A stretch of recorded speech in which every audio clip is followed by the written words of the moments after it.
Hello students, आज मैं एक नया टॉपिक आप लोगों के लिए लेके आया हूँ क्लास 10th के लिए, pair of linear equations in two variable. जैसा कि ये चैप्टर का नाम ही इस तरीके से है, पेयर ऑफ। तो सबसे पहले इस नाम के बारे में हम थोड़ा थोड़ा जान लेते हैं। सबसे पहले पेयर मतलब ऑलवेज टू इक्वेशंस। पूरे चैप्टर में कहीं पर भी कोई भी क्वेश्चन अगर होता है तो दो ही इक्वेशन होगी, कुछ भी हो जाए। सेकंड चीज है हमारे पास लीनियर इक्वेशन, मतलब जो मैक्सिमम पावर होगी इस क्वेश्चन के अंदर वो मस्ट बी 1 होगी। And the third thing two variable. Two variable मतलब x एंड y। हमेशा दो वेरिएबल हर इक्वेशन में होंगे ही होंगे। तो हमेशा इक्वेशंस इसी फॉर्म में होंगी। जैसे चैप्टर का नाम है pair of linear equations in two variable. तो जितने भी क्वेश्चंस इस चैप्टर के अंदर आएंगे उसमें हर क्वेश्चन में दो इक्वेशंस होंगी। हर क्वेश्चन की जो मैक्सिमम पावर 1 ही होनी चाहिए और दो वेरिएबल होने चाहिए एक्स वाई। वो एक्स वाई की जगह एस टी भी हो सकता है, पी क्यू भी ले सकते हैं, कुछ भी ए बी भी ले सकते हैं, बट वेरिएबल दो ही होंगे जो भी होंगे। अब जो दो इक्वेशन होती है हमेशा इस फॉर्म में होती है, a1x plus b1y plus c1 equal to 0। दूसरी equation a2x plus b2y plus c2 is equals to 0। अगर किसी को नहीं समझ आ रहा तो मैं इसके लिए आपको एक प्रॉपर इक्वेशन भी लिख के दिखा देता हूं आप लोगों को। यहां पे इस तरीके से दो इक्वेशंस पक्का दी होगी हर क्वेश्चन में, इससे बाहर बिल्कुल भी नहीं होगा। ऐसी दो इक्वेशन होंगी। तो इसको जब आपने इससे कंपेयर किया इन दोनों इक्वेशन को, तो जो हमारे पास a1 a2 आ रहा है वो क्या आ रहा है 2 एंड a2 क्या आ रहा है 3। b1 b2 क्या आ रहा है 3 एंड 2। c1 c2 क्या आ रहा है 6 और 8 भी लिख सकते हैं हम इसे, -6 -8 भी लिख सकते हैं, इसमें कोई इशू नहीं है। अगर दोनों के दोनों टर्म इक्वल टुगेदर है तो 6 और 8 भी लिख सकते हो, -6 और -8 भी लिख सकते हो, कोई फर्क नहीं पड़ता उसके अंदर। बट जो भी होगा ऐसे ही रहेगा। ये नहीं कि एक आप लेफ्ट साइड में होगा इक्वेशन के, एक राइट साइड में, दोनों या तो राइट में होंगे c1 c2 या दोनों लेफ्ट साइड में होंगे। यही सीधा कॉन्सेप्ट है इसके अंदर। इसमें एक छोटा सा और एग्जाम्पल मैं आपको लेके अगर दिखा दूं कि अगर यहीं पे इक्वेशन हो जाए मेरे पास 2x plus 3y minus 6 equal to 0 and 3x minus 4y plus 12 is equal to 0। तो यहां हमने क्या देखा है कि a1 a2 क्या है 2 और 3। जो x के कोएफिशिएंट होंगे वही हमेशा a1 a2 होंगे, x वाले। जो b1 b2 होंगे वो होंगे 3 और -4, 3 एंड -4। सिंबल जरूर उसका साथ में चलेगा, साइन जो भी होगा उसका साथ में -4। और c1 c2 होगा -6 एंड 12। तो ये a1 a2 b1 b2 c1 c2 होगा हमेशा क्वेश्चंस में हमेशा। अब जब भी ये दो इक्वेशंस हमारे पास होती है, इन दो इक्वेशन को सॉल्व करने के मेरे पास 4 मेथड होते हैं, इससे बाहर कुछ नहीं है। पहला मेथड है मेरे पास ग्राफिकली मेथड। ग्राफिकली मेथड से बाहर कुछ भी नहीं आएगा, सिंपल ग्राफिकली मेथड होगा। और ग्राफिकली मेथड के अंदर ही काफी सारी चीजें पूछी जा सकती है, वो मैं आपको बताऊंगा क्या क्या पूछी जाएंगी बाद में। दूसरा मेथड आता है मेरे पास सब्स्टिट्यूशन मेथड। सब्स्टिट्यूशन मेथड, ये मेथड अगर कोई बच्चा अच्छे से कर ले तो उसकी मैथ्स अच्छी हो जाएगी। मैथ्स बहुत जरूरी है इसके लिए। इसके बाद दूसरा मेथड हमारे पास आता है बेटा एलिमिनेशन मेथड। एलिमिनेशन मेथड, ये एलिमिनेशन राउंड होता है जो WWE में काइंड ऑफ आप समझ सकते हो, एलिमिनेट करना। इसका असली मतलब है हमारे पास एलिमिनेट करना, मतलब हटाना। x या y में से कोई भी एक वेरिएबल को आप एलिमिनेट करेंगे तो जो बच जाएगा उसकी वैल्यू हम इजीली निकल जाएगी y की। एंड द लास्ट मेथड आता है हमारे पास cross multiply method. Cross multiply method, इसमें से जो मेरे को सबसे अच्छा मेथड लगता है वो लगता है हमेशा एलिमिनेशन मेथड। तो आपको जब तक क्वेश्चन में लिखा ना हो कि ये इस मेथड से करना है, सब्स्टिट्यूशन से या ग्राफिकली से या क्रॉस मल्टीप्लिकेशन से, अगर लिखा नहीं है तो आपको हमेशा एलिमिनेशन मेथड ही यूज करना है। अगर लिखा है तब तो ठीक है, जो भी मेथड लिखा है आप ग्राफिकली, सब्स्टिट्यूशन, क्रॉस मल्टीप्लिकेशन से कर सकते हैं, ठीक है, क्रॉस मल्टीप्लाई मेथड। और बट अगर नहीं लिखा तो elimination method is the fastest way हमें किसी भी क्वेश्चन को करने के लिए। तो मैं आपको बताऊंगा कि इनमें से ये मेथड कब यूज करते हैं, कौन सा यूज करते हैं, कब नहीं करते हैं, तो ध्यान दीजिएगा। जैसे हम बात कर रहे हैं यहाँ पे हमारे पास सबसे पहले कि ये जो 4 मेथड जो मैंने आपको बताए हैं, एलिमिनेशन मेथड, ये मेथड, ये लगाने भी है या नहीं लगाने हैं। तो सबसे पहले हम बात करते हैं, हमारे पास ऑप्शन 3 है, छोटे छोटे ऑप्शन है हमारे पास, इन ऑप्शंस पे थोड़ा सा ज़्यादा फोकस करेंगे।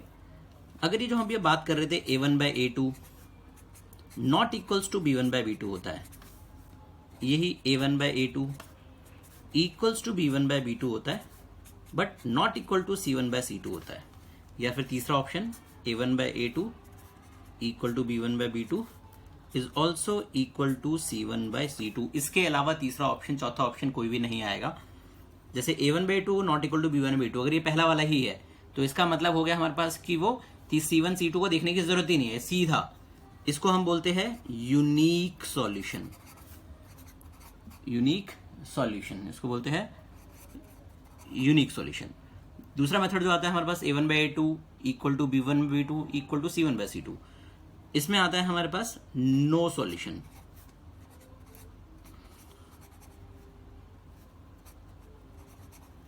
और तीसरा आता है हमारे पास मैनी सॉल्यूशन।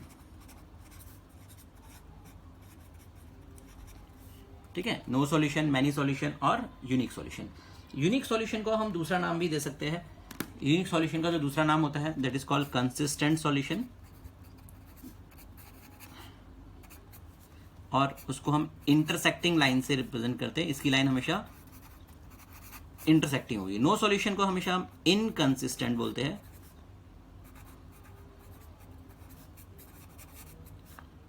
और ये लाइन हमेशा पैरेलल होती है। इसके होता है मैनी सॉल्यूशन, इसको बोलते हैं dependent and consistent. Infinitely many solution भी बोलते हैं।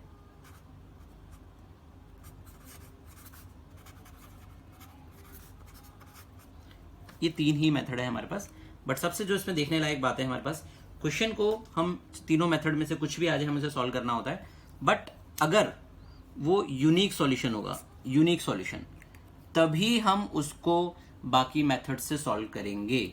मतलब अगर वो यूनिक सॉल्यूशन होगा तभी, if the equations have unique solution,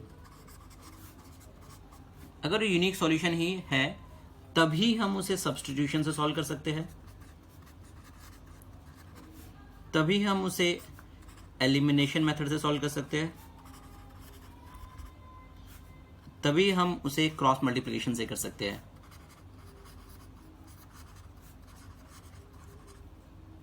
अगर वो नो सॉल्यूशन है या मैनी सॉल्यूशन है तो आपको क्वेश्चन सॉल्व ही नहीं करना है, सिंपल छोड़ देना है कि नो सॉल्यूशन है या बोल देंगे मैनी सॉल्यूशन है, क्वेश्चन को सॉल्व ही नहीं करेंगे अगर वो नो और मैनी होगा। अगर वो यूनिक होगा तभी, only when it is unique, लिख दिया वैसे मैंने, only when the equations have unique solution. जब वो यूनिक सॉल्यूशन होगा हम सिर्फ उसे तभी ही सॉल्व करेंगे, अदरवाइज उसे हम सॉल्व नहीं करेंगे इन तीनों मेथड से। हाँ, ग्राफिकली से तो हम कर ही सकते हैं, तो ग्राफिकली का कोई वो इशू नहीं है, तो ग्राफिकली तो हम बना ही सकते हैं। बट एक चीज और इसमें मैं बता दूं आप लोगों को, स्पेस नहीं है वैसे यहाँ पे, मैं दूसरे पेज पे आपको दिखाता हूं। जैसे अगर वो हमारे पास यूनिक सॉल्यूशन है तो हमेशा जब उसका जो ग्राफ है वो हमेशा कैसा बनेगा, अगर वो हमारे पास नो सॉल्यूशन है तो ग्राफ कैसा बनेगा, और अगर वो हमारे पास मैनी सॉल्यूशन है तो ग्राफ कैसा बनेगा।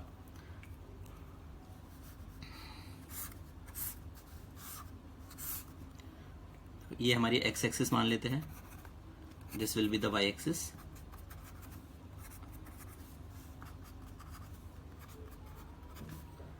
जो हमेशा हमारे पास यूनिक सॉल्यूशन होगा जिसमें कि A1/A2 is not equals to B1/B2 होगा, उसमें जो लाइंस है हमेशा इंटरसेक्टिंग लाइंस बनेंगी। उसमें जहां पर मीट करेगा वो हमारा x और y होगा और वही हमारा सॉल्यूशन होगा। तो सॉल्यूशन भी हमारे पास यही होगा, जो भी जहां पर भी हमारा वो इंटरसेक्टिंग लाइन्स होगी वही हमारा सॉल्यूशन होगा। नो सॉल्यूशन में the line will be parallel, no solution में लाइन पैरेलल होंगी, और मैनी सॉल्यूशन में लाइन एक के ऊपर एक चली जाएगी, that means coincident lines. ये कब होता है बेटा, a1/a2 equals to b1/b2 but not equal to c1/c2 वाले केस में। और इसमें बेटा a1/a2 when all are equal, b1/b2 when also equal to c1/c2। सिर्फ ये हमारा इस चैप्टर का बेस है हमारे पास कि हम कौन सी इक्वेशन होती है, कब होता है, कैसे होता है, क्या होता है। मैं फिर से एक बार थोड़ा सा ब्रीफ कर दूं जल्दी से। जैसा कि हमें बोला गया है, चैप्टर का नाम है pair of linear equations in two variable. दो इक्वेशंस होंगी हर क्वेश्चन में, मैक्सिमम पावर हर क्वेश्चन की 1 ही होगी, कहीं पे 2 आ रही है मतलब आप गलत कर रहे हो। 2 वेरिएबल x और y, हमेशा 2 ही वेरिएबल होंगे हर क्वेश्चन में। इक्वेशंस हमेशा इन फॉर्म्स में होंगी, a1x plus b1y plus c1 equal to 0 और a2x plus b2y plus c2 equal to 0। Equations को सॉल्व करने के 4 मेथड है हमारे पास, graphically method, substitution method, elimination method and cross multiplication method. Cross multiply method भी बोलते हैं इसको। अब इन मेथड को सॉल्व करते हुए हमें इस चीज का ध्यान रखना है कि जब ये मेथड सॉल्व कर रहे हैं हम लोग, तो यूनिक सॉल्यूशन क्या होता है, जैसा मैंने आपको बताया कि नो सॉल्यूशन क्या होता है और मैनी सॉल्यूशन क्या होता है। Unique solution means whenever a1/a2 is not equal to b1/b2, मतलब इस इक्वेशन के अंदर जब आप जो भी इक्वेशंस आपको दे रखी है उन इक्वेशंस के अंदर a1/a2 और b1/b2 इक्वल नहीं होता है तो वो यूनिक सॉल्यूशन होगा। अगर ये दोनों इक्वल होते हैं बट तीसरा वाला इक्वल नहीं होता है तो नो सॉल्यूशन, मतलब लाइंस मस्ट बी पैरेलल।